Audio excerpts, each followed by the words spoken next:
Hi, I'm Katherine Stanislawski with Keller Williams, and I'm here today with Joshua Morris. Joshua, tell us about yourself. Hi, so I'm Joshua Morris, and I'm the author of Thrive in the Coming Dark Age, How to Build the Ultimate Survival Homestead. And I'm also the owner of Coldsprings Farm LLC. Yeah. So I just recently finished this book, and I'll tell you, I had a little bit of, I wanted to read it, but I was a little hesitant to read it because and you mentioned this in the book, we are so removed from a lot of things that are going on in the outside of our nation, and we don't really want to think about these things. And you address this in the book, and you live this lifestyle. So first of all, you were a soldier.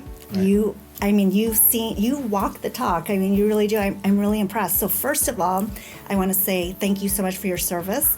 And if your wife was here, I'd like her to thank her too for her service, because I know I was an Air Force brat. My husband's father was in the Marines, and I know military life is tough on the family. So thank you both. Well, thank you. I would definitely do it all again. Yeah. It's worth it. The country's worth it. And, I really appreciate it. I'd just say that, a lot of the things that I talk about in this book and the realities of why we prepare for hard times, those are things that a lot of veterans relate to. And especially recently, I've talked to a lot of veterans that are having a lot of the same thoughts, drawing some of the same conclusions, and also wanting to be prepared for hard times. So, yeah, it's kind of an attention getter. Yes, it is. And so I think it does that pretty well. Yes. But I also like to tell people, it's not as if I'm trying to prophesize about what's going to happen in the future.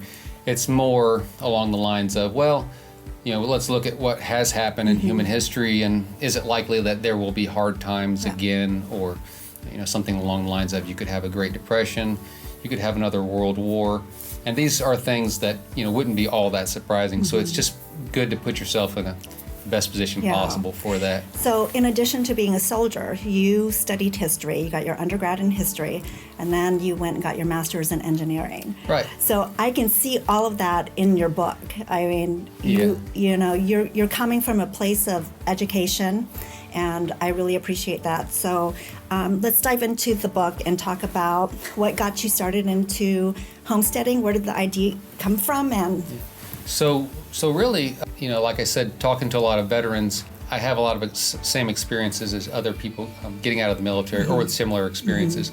And so I think what we've seen overseas is you see people living in third world country conditions. Yeah. And it makes you reflect on your own experience growing up and maybe how you'd like to raise your family.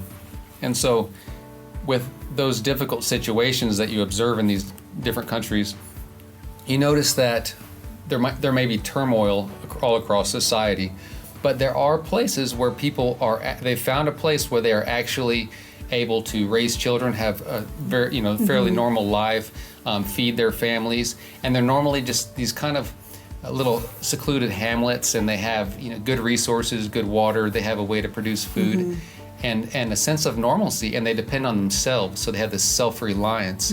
And so you see that, and you're like, well, this is a kind of a sustainable lifestyle. It's self-reliance, and if I'm going to go back to the United States and maybe raise my own family, I would like to live in a place that's also basically resistant to disasters, resistant to whatever may happen, just so you can put yourself in the most secure position possible. And so let's talk about the financial part of it, because I think a lot of people think their biggest expense is the land. Yeah. But in your book, there's a lot of things I would have never even thought about, but you still have to purchase things, Absolutely, yeah. And that's another thing, a lot of people that I talk to when I'm communicating with people on Facebook groups about prepping and survival and homesteading, and a lot of those people will tell me right off the bat, well, I don't have the money to do any of this. And I tell them, it's okay, we started pretty small ourselves, and you can do one thing at a time, and 15 years later you'll look back and you won't believe how far you've gone. And one of the things, when I was in the military, one of the first things that I learned, I remember my drill sergeant telling me, you always continuously improve your foxhole or your fighting position. And so what that means is when you first set up, you're just digging a very simple, protective shelter for yourself or spot, and you continuously improve that. You're going to add. Next thing you're going to go deeper. Next thing you're going to have a place to sleep, and then you're going to have a place for to store things. And it's the same thing with the homestead. You can start off very simple and very basic, and think about what your priorities are, and you take care of the first one, put one foot in front of the other, then you take care of your next priority. And so it's basically, I would tell people as far as financing it, yes, you need to have a great plan of how you're going to do that, but don't be afraid to be just starting out and just having the land, and then you can go from there. So let's talk about what a basic homestead looks like if you're just starting out. Like, what are some of the necessities that you have to, we know water, but. Yeah, so for us, a lot of people wouldn't believe it. We started out on our property in just a camper, and there was nothing there. With your 3 children? We just had 2 at the time, but yeah, we were in a camper and with 2 little girls, and together we started building our foundation, and we sourced water right away. That's very important. So there was spring water. And like I mentioned in the book. Was the spring water really important to you to have on the property? Oh, yeah. Is that do you recommend everybody find property with spring water? So, yeah, I think if there was the number one thing that I would recommend, if you can, and this is hard to find, but if you can find a flowing source of clean water, and it can be from a spring, or some streams have that, that's really number one. Okay.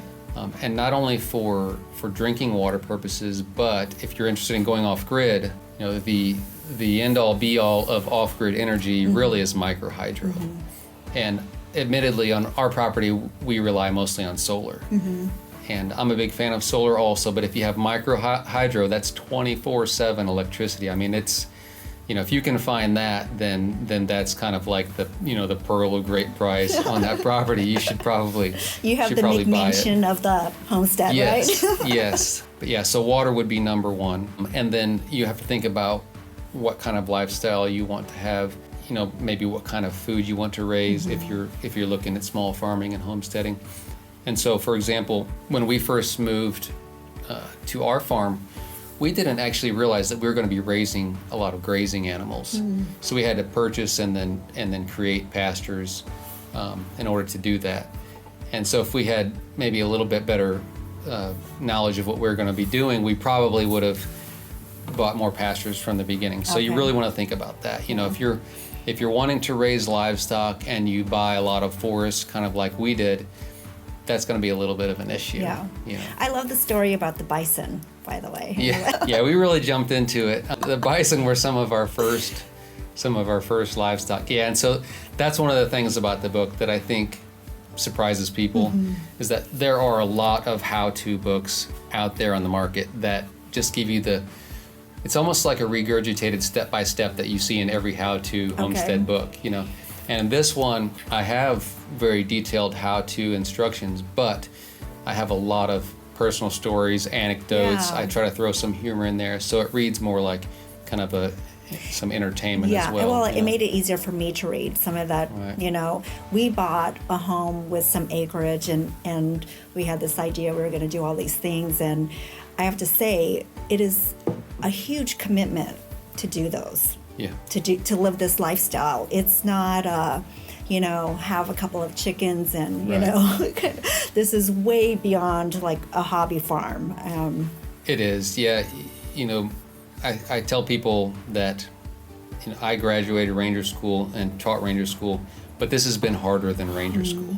I love in the book how you talk about being sensitive to your children and your spouse and your partner, and like some people think of homesteading as very rough living, and some people do that, and then they bring their kids along, and especially I think if it's a change, if you've lived in the city and then you just say, okay, we're moving out to the woods and we're building a house with sticks and so it's kind of a balance, like everything else in life, where you don't want to put your loved ones in a situation where something's unsafe or unsanitary or something like that. So Right. have a good plan. Like for us, for example, let's say you're buying a piece of land and you have a camper that you can set up, and so you have a pretty good place. And then, Right. you know, when you take the next step and you're moving in, make sure that you have, for example, your septic tank and your toilet and things like Yeah. that set up. And so those are things that are just basic necessities that you absolutely don't want to go without. Now, the other part of that balance is, I think in life, people a lot of times are not challenging themselves enough. And if you think about it, the history of humankind, we've always been about overcoming challenges and obstacles. They've always been there. And so for a child to grow up in a situation or on a homestead where they have really important challenges that they can participate in, that they can face, and then they can succeed in, it's so key. And that's opposed to, let's say, if you're growing up and your lifestyle is too comfortable, where your challenge is, well, what TV program am I gonna watch, or, you know, what's the social media of the day? You know, kids that are able to grow up on a small farm or homestead, you know, their challenge can be, wow, you know, just speaking from examples that my kids have done, you know, I'm responsible for this group of goats or, you know, a pair of hogs and growing them out, and I want to keep them healthy and keep them alive and keep them fed. And so the kid gets to watch that happen. Yeah. Whenever I was doing all of this, and whenever my wife and I were building the homestead, and you know, whenever we were installing all of our water facilities Yeah. and building our home and installing the renewable energy and the off-grid energy, I wish that I had one comprehensive book that I To could have used as a guide. Rely on. And this is it. And this is it. I mean, I Yeah. had several books at the time, but there are not any that I know of that have all of that Yeah. in there. And then I was able, since we had done this, since we have been doing this over years, I was able to put lessons learned, you know, Yeah. warnings, like, Yeah. don't think about doing this. You're going to think about Yeah. doing this the wrong way. Here's a warning, don't do this, Yeah. you know. So I put a lot of those things in the book that I think will save people a lot of trouble. So it's a great journey, it's worth it. I would definitely do it again, but I would say use references, you know, don't just Google everything.